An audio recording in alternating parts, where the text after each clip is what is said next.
The Sixers won again last night behind another big game from Tyrese Maxey and VJ Edgecombe. They are now 3-0 on the season. I have to stand down and give the floor to my man Chris Canty, who warned me about the Sixers. I ain't thinking about Edgecombe. His brother special. His brother special, CC. The floor is yours. Go ahead. I kind of told you, Stephen A. I said as a dark horse team that could get to the NBA Finals out of the East because it was so wide open, keep your eye on the Sixers because of Tyrese Maxey and what he's been able to do, averaging 37 points a game. But then also this rookie, VJ Edgecombe, who if you squint and look at him, you got elements of Dwayne Wade in his game. I'm just saying, the Philadelphia Sixers are not a team led by Joel Embiid and Paul George anymore. He's going to inspire Joel Embiid to get healthy because with that backcourt, ladies and gentlemen, the Philadelphia 76ers have a box office backcourt in Edgecombe and Maxey. Box office. By the way, this week the Ravens pulled back the foot. Tyrese Maxey, again, we threw it around like 40 points all over the board. He had 43 and 8. The rookie, Edgecombe, with 26. Rookie of the year. Stud. Banchero finished with 32. 3-0, first time since 2019. Joel Embiid sat this one out. It is the front end of a back-to-back to manage the knee. Look, I hate this because I just feel like it's just a bad case of deja vu all over again, Lou. But the questions had already started in that press room. Are they better without Joel Embiid on the floor? Here we go. I don't listen. I'm gonna work on my wording right. I don't know if they're a better team without Joel Embiid, but one thing is for sure down in South Philly, they found their backcourt. So now you got to shore up some of the other things. You got to figure out how healthy is Paul George going to be down this stretch. And any team that has a Paul George that's healthy and on the floor is going to have an opportunity to win basketball games. Any team that has a Joel Embiid that's healthy and on the floor is going to have an opportunity to win basketball games. But with these two guys playing at the level that they're playing, if those two guys aren't healthy and available, you feel encouraged about what your future looks like because at the 1 spot, I'm good. At the 2 spot, I'm good. Some of these other things I got to shore up. Even when Jared McCain comes back, I'm good at the 3 spot. I got some depth there with Jared and PG. So are they better without Joel Embiid? It's hard to say because every time he steps on the basketball floor and he's not on limited minutes, he's not dealing with these injuries, he's going to make them a better basketball team. But if you're looking ahead in the future and you say, hey, maybe this doesn't pan out one way or another, I feel encouraged about the guys that I do have leading my backcourt, something to build on in the future. So who knows? I just don't even like the question, right? Because it's like, Well, how do we address it? Because it is the elephant are in the they room. better without Paul George? They're 3-0 without him. Are they better without Jared McCain? They're 3-0 without him. But for some reason, we're looking at Joel Embiid just because he's the MVP. He's the guy that's kind of been up and down health-wise. But he's also, he was the process, was he not? And now he's the one on. It's a valid question. Yeah. They're 3-0 and he's on the roster. The answer is when he's healthy and he's drawn. They're dropping news. Speaking of news, news dropped yesterday afternoon that Luka Doncic was out for the Lakers game in Sacramento. LeBron James was already out dealing with his sciatica injury.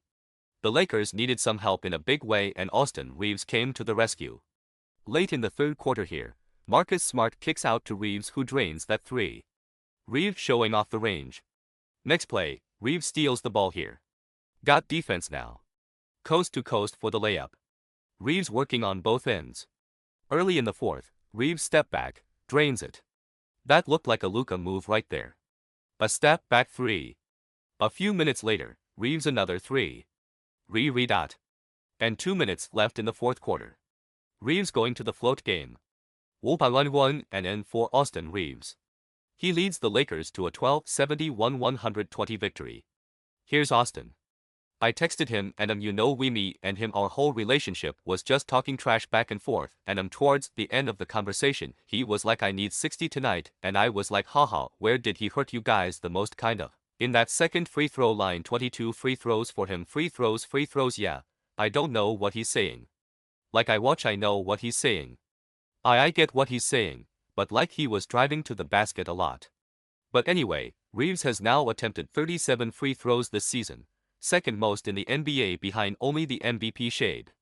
Lakers star Luka Doncic will be out at least 1 week with a left finger sprain and lower left leg contusion. And that's unfortunate for fans because he was off to a historic start this season. On opening night, Doncic had 43 points, 12 rebounds, 9 assists in a loss to the Warriors. 43 points are also the most in a season opener by a Lakers player since Kobe in 2007.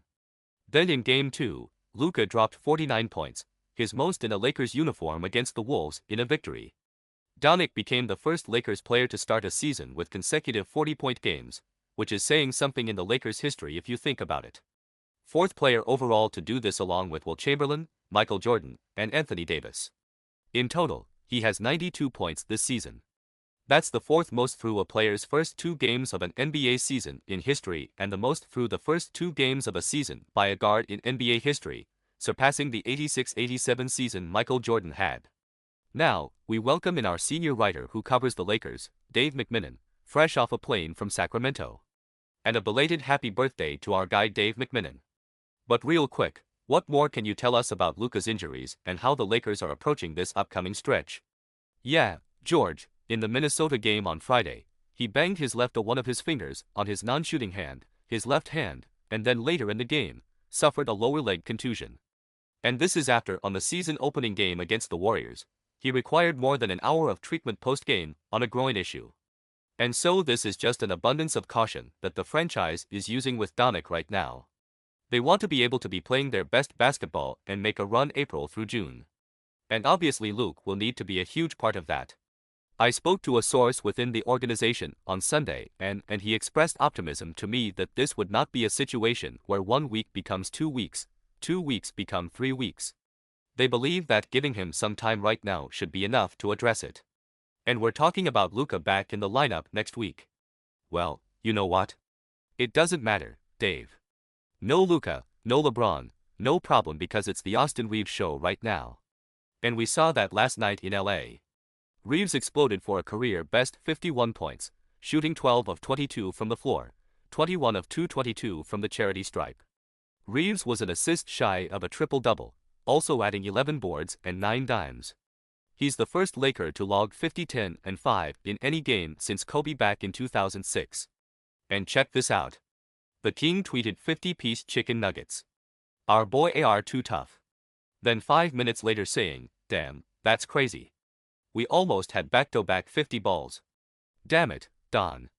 Sick backcourt. Verna Luka going for 49 on Saturday. So Dave, LeBron obviously has yet to play this season, but his tweet game is ready to roll. What can we expect as far as when we could potentially see him out there? Yeah, George, it's been about 3 weeks since he was diagnosed with the sciatica issue down his right side of his body. And I'm told that we're still in the range of about 3 more weeks before he would be targeting a return sometime in mid-November. Now, I have been told by multiple sources over the last several days that his rehab and all of the process to get back to that return date is moving in the right direction. So, there is good vibes around it. Now, he didn't travel with the team to Sacramento and that wasn't a sign of any sort of setback with the sciatica. It was really with it being a back-to-back. It didn't make sense for him to make that trip up and back when he wasn't going to be playing when he could be spending that time in Los Angeles rehabbing. And again, it's the same idea. This team wants to be able to make some noise in the postseason. So do whatever you can now to make sure LeBron James' body, Luka Doncic's body, etc. Right on down the roster is ready to play when it really matters. Yeah, 100%. Because the West is so unforgiving. You can't have one thing is to start the season in a certain place, but you could probably stay afloat. David, the schedule, as I mentioned, is not easy by any stretch of the imagination because every team in the West is pretty darn good. They got the Blazers tonight, then they go on the road. Minnesota. We know Ant won't be available, but they've got Webby coming in a week. So, what do you make of them and can they stay afloat? It's going to be tough. And we know what Austin Reeves what it took for them to beat the Sacramento Kings or Fifey Berger to beat them. But a lot of this is also on DeAndre Ayton. They trust him in the pick and roll. Austin Reeves has run a lot of pick and roll with him. And he had 22 and 15 last night. DeAndre Ayton's going to have to be a legitimate second option for this Lakers team while Luka is out. I was really down on this move to bring him in, but he's impressed me so far this season. He's gonna have to be a little bit better. I'm just wondering who's playing tonight because like Marcus Smart got hurt, Gabe Vincent got hurt. I don't know how they won that game with as many injuries as they had. Well, DeAndre Ayton played really well. Like he put and he set some incredible screens, I think, too. That goes I think it was 32 screens he set last night to LED, to Laker points. So, well, and he and Austin have a little vibe going with between them. Yeah. Yeah, for sure. Alright, let's hit some more trending topics here around the league. Starting with Edwards, who I mentioned a moment ago will miss 2 weeks with a right hamstring strain. And has played 95% of the game since being drafted. So Dave, what more can you tell us about Ant's injury?